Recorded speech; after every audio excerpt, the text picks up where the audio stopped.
Washington, AP. The fear was persistent as the Russia investigation heated up and threatened to shadow Donald Trump's presidency. He became increasingly concerned. But the portrait painted by special counsel Robert Mueller is not of a president who believed he or anyone on his campaign colluded with Russians to interfere in the 2016 election. Instead, the Trump of the Mueller report is gripped by fear that Americans would question the very legitimacy of his presidency. Would Trump, the man who put his name on skyscrapers and his imprint on television, be perceived as a cheater and a fraud?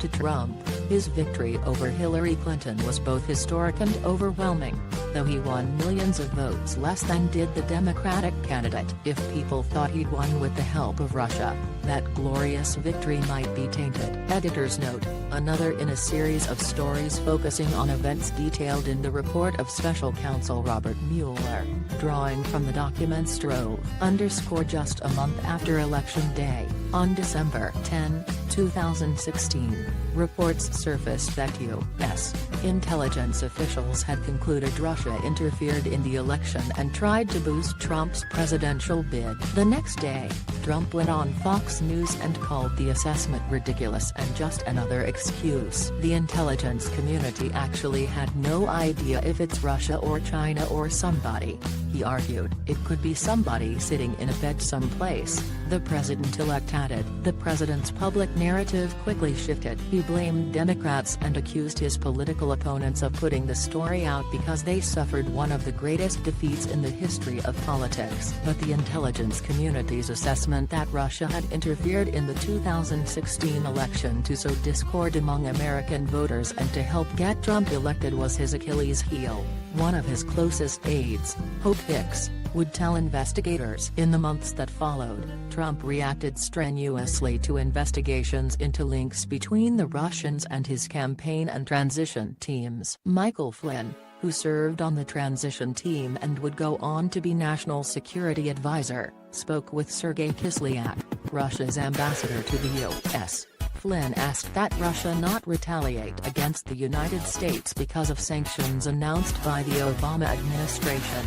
The ambassador later told Flynn that Russia would hold back. In the weeks that followed, Trump paid careful attention to what he saw as negative stories about Flynn. He grew increasingly angry when a story broke pointing out that Flynn had discussed sanctions with Kislyak. By mid-February, Flynn was forced to resign. A day later, as Trump was set to meet with FBI Director James Comey, the president had lunch with his confidant and former New Jersey Gov. Chris Christie. He told Christie he believed the Russia investigation would end because of Flynn's departure. Flynn met with the Russians. That was the problem. I fired Flynn. It's over, Trump said. That couldn't have been further from the truth. The fear, and Trump's anger, continued for months as the Russia investigation ensnared some of his closest confidants. Over and over, he would tell advisers that he thought the public narrative about Russian election interference was created to undermine his win. It was a personal attack, he insisted. On May 9,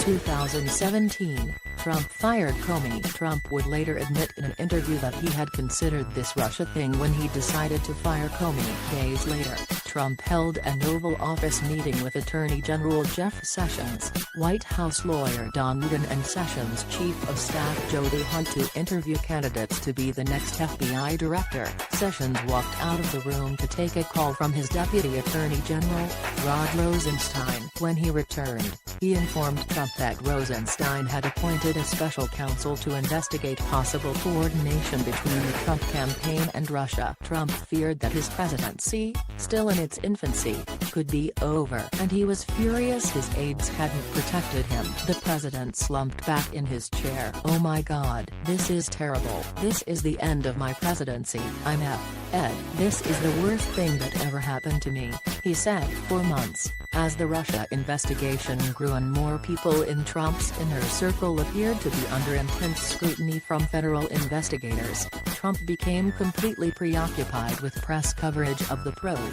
The message was persistent. It raises questions about the legitimacy of the election. At rallies and on Twitter, Trump decried what he said was a politically motivated witch hunt. In the end, the redacted version of Mueller's report cleared the Trump campaign of colluding with Russian efforts to influence the election. Trump wrote that the report found no collusion, but he ignored Mueller's finding that Russian meddling was very real, and was intended to support Trump's campaign. Did Russia's efforts lead to Trump's victory?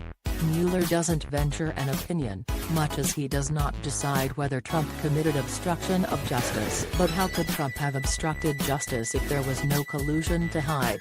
The lack of an underlying crime doesn't really matter, Mueller argued. Trump still had a motivation to obstruct the investigation, the fear that people would question the legitimacy of his election.